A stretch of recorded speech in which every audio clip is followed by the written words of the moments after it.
அழைக்கப்படுகின்ற Tamil Nadu public service commission, அதாவது அரசு பணியாளர் தேர்வாணையம். இதுல தேர்வுகள் வரப்போகுது. தேர்வுகளுக்காக விண்ணப்பங்களை இணையத்தின் மூலம் ஆன்லைன் மூலம் நிரப்பி அனுப்புங்க ஐயா சொல்லியாச்சு. அப்போ அதுல பாத்தீங்கன்னா ஒவ்வொருத்தருக்கும் நீங்க என்ன வயது அதெல்லாம் கேட்கிற மாதிரி இடஒதுக்கீடு என்ற ரீதியிலையும் அவர்களுக்கு என்ன சாதி என்ன மதம் என்ற விஷயம் கேட்பாங்க. இதுல மதம்னு கேட்டதுல என்ன முஸ்லீமா இஸ்லாமியரா இருந்தால், அதாவது முஸ்லீம் நீங்க குறிப்பிட்டீங்கன்னா அடுத்து டிராப் இது வரும் துணை கேள்விகள் என்பதாக 2 கேள்வி. அதுல என்னன்னு சொல்றாங்கன்னு சொன்னா குறிப்பாக பிறப்பு இஸ்லாமியரா மதம் மாறியவரா அப்படின்னு கேக்குறாங்க. அப்படின்னு 2 காலம் இருக்கு. அதுல இது எப்படி கிறிஸ்டியனுக்கு அப்படி கேட்கலையே, இந்துக்களுக்கு அப்படி கேட்கலையே, மற்ற மதத்துக்கெல்லாம் அப்படி கேட்கலையே. அப்போ இஸ்லாமியர்களை மட்டும் இப்படி பிரிச்சு செய்வது என்றது என்ன அணுகுமுறை? இது தவறு இல்லையா?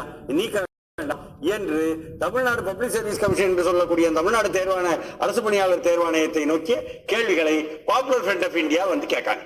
இது நேத்து பூரா என்ன இது நமக்கு கூட ஆச்சரியமா அதிர்ச்சியம். சரி, இதுலயும் சொல்லிட்டாங்க அவங்க. தமிழ்நாடு பப்ளிக் சர்வீஸ் கமிஷன்காரங்கள்ட்டயே நம்ம கேட்கோம் என்னையா விஷயம்னு. ஐயா இது வேற ஒண்ணும் இல்ல, இதுல நிறைய விளக்கம் இருக்குது. நீங்க கிறிஸ்டியனு பிசில எல்லாருமே வந்துருவாங்க என்ன சாதியா இருந்தாலும், அதனால அவர்களுக்கு பிரச்சனை இல்லை. மதம் மாறினா பிசில வந்துருவாங்க. ஆமா, அதே மாதிரி இந்துக்கள்னா சாதிகளாக வந்துருவாங்க. அதே மாதிரி முஸ்லீம்கள்னு பார்த்தா அவர்களுக்கு இப்போ உள்ஒதுக்கீடுன்னு ஒண்ணு பிசிக்குள்ள கொடுத்திருக்காங்க. அப்போ இவங்க அப்பா அம்மா என்ன சாதி என்பதில் இருந்து வந்தது என்பது வேறாகவும், திருமணம் செய்த பிறகு மதம் மாறி மதம் என்ற மாற்று மதம் என்பதாகவும் என்ன வேறு மதம் என்பதாகவும் வர வாய்ப்பு இருக்கு. அதனால இதை ஏன் கேட்கிறோம்னா தமிழ்நாட்டுல ஏற்கனவே ஒரு அரசாணை இருக்கு, அதன்படி எதுவும் கேட்கல. ஆமா, புதுசா ஒண்ணும் கேட்கல. அதனால அதன்படி வரணும்னு.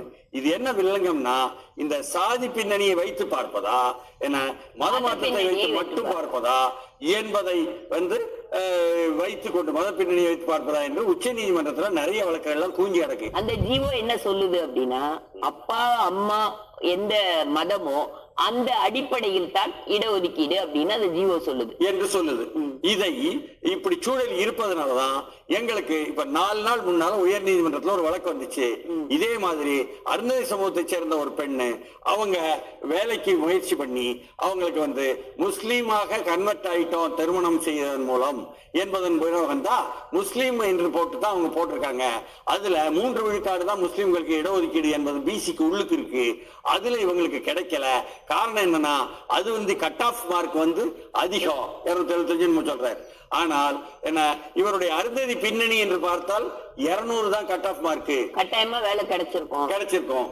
இந்த நேரத்துல இவங்க வழக்கு போட நீதிமன்றத்துல என்ன சொல்லிட்டாங்கன்னா இந்த மாதிரி ஒரு வில்லங்க இருக்குது, இது உச்ச நீதிமன்றத்துல நிக்குது, அதுவரை நாங்க தீர்ப்பு கொடுக்கல, ஆனா ஆலோசனையா சொல்றோம், நீங்க மறுபரிசீலனை பண்ணுங்க.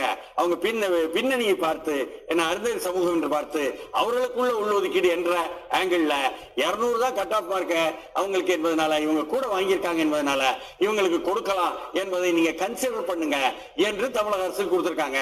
இப்படி ஒரு வில்லங்கமும் இருக்குங்கன்னு விளக்கம் சொல்ல, ஓஹோ இவ்வளவு விஷயம் இதற்குள் இருக்கிறதா என்பதுதான் செய்தி சொல்லும் செய்தி.